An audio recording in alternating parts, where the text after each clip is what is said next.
The sound of rain drumming on the roof of our house gently pulls me toward consciousness.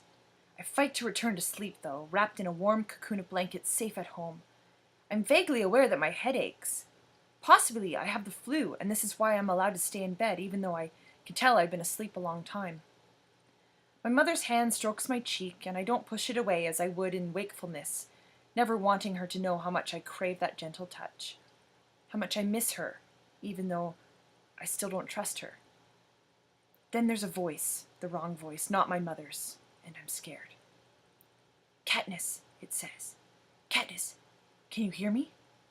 My eyes open, and the sense of security vanishes. I'm not home, not with my mother. I'm in a dim, chilly cave, my bare feet freezing despite the cover. The air tainted with the unmistakable smell of blood. The haggard, pale face of a boy slides into view, and after an initial jolt of alarm, I feel better. Peeta. "Hey," he says. "Good to see your eyes again." "How long have I been out?" I ask. "Not sure. I woke up yesterday evening, and you were lying next to me in a very scary pool of blood," he says. I think it's stopped finally, but I wouldn't sit up or anything. I gingerly lift my hand to my head and find it bandaged. The simple gesture leaves me weak and dizzy. Peeta holds a bottle to my lips, and I drink thirstily. "You're better," I say. "Much better. Whatever you shot into my arm did the trick," he says. "By this morning, almost all the swelling in my leg was gone." He doesn't seem angry about my tricking him, drugging him, and running off to the feast. Maybe I'm just too beat up, and I'll hear about it later when I'm stronger. But for the moment, he's all gentleness. "Did you eat?" I ask. I'm sorry to say I gobbled down 3 pieces of that grusling before I realized it might have to last a while. "Don't worry, I'm back on a strict diet," he says. "No, it's good. You need to eat. I'll go hunting soon," I say. "Not too soon, all right," he says. "You just let me take care of you for a while." I don't really seem to have much choice. Peeta feeds me bits of grusling and raisins and makes me drink plenty of water. He rubs some warmth back into my feet and wraps them in his jacket before tucking the sleeping bag back up around my chin. "Your boots and socks are still damp, and the weather's not helping much," he says. There's a clap of thunder, and I see lightning electrify the sky through an opening in the rocks. Rain drips through several holes in the ceiling, but Peeta has built a sort of canopy over my head and upper body by wedging the square of plastic into the rocks above me. "I wonder what brought on this storm. I mean, who's the target?" says Peeta. "Cato and Thresh," I say without thinking. "Foxface will be in her den somewhere, and Clove. She cut me, and then..." My voice trails off. "I know Clove's dead. I saw it in the sky last night," he says. "Did you kill her?" "No. Thresh broke her skull with a rock," I say. "Lucky he didn't catch you too," says Peeta.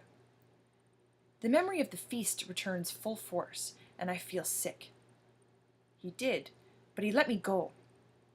Then, of course, I have to tell him about things I've kept to myself because he was too sick and ask, and I wasn't ready to relive anyway. Like the explosion in my ear and Rue's dying and the boy from District 1 and the bread. All of which leads to what happened with Thresh and how he was paying off a debt of sorts. "He let you go because he didn't want to owe you anything?" asks Peeta in disbelief. "Yes, I don't expect you to understand it. You've always had enough. But if you'd lived in the seam, I wouldn't have to explain," I say. "And don't try, obviously I'm too dim to get it," he says. "It's like the bread, how I never seem to get over owing you for that," I say. "The bread? What? From when we were kids?" he says. "I think we can let that go. I mean, you just brought me back from the dead." "But you didn't know me. We'd never even spoken. Besides, it's the first gift that's always the hardest to pay back. I wouldn't even have been here to do it if you hadn't helped me then," I say. "Why did you, anyway?" "Why? You know why," Peeta says. I give my head a slight painful shake. "Haymitch said you would take a lot of convincing." "Haymitch?" I ask. "What's he got to do with it?" Nothing," Peeta says. "So Cato and Thresh, huh? I guess it's too much to hope that they'll simultaneously destroy each other. But the thought only upsets me. I think we would like Thresh. I think he'd be our friend back in District 12, I say. Then let's hope Cato kills him, so we don't have to, says Peeta grimly. I don't want Cato to kill Thresh at all. I don't want anyone else to die. But this is absolutely not the kind of thing that victors go around saying in the arena. Despite my best efforts, I can feel tears starting to pool in my eyes. Peter looks at me in concern. What is it? Are you in a lot of pain? I give him another answer because it is equally true, but can be taken as a brief moment of weakness instead of a terminal one. I want to go home, Peter, I say, plaintively, like a small child. You will, I promise, he says, and bends over to give me a kiss. I want to go home now, I say. Tell you what, you go back to sleep and dream of home, and you'll be there for real before you know it, he says. Okay? Okay, I whisper. Wake me if you need me to keep watch. I'm good and rested thanks to you and Hamish. Besides, who knows how long this will last, he says. What does he mean? The storm?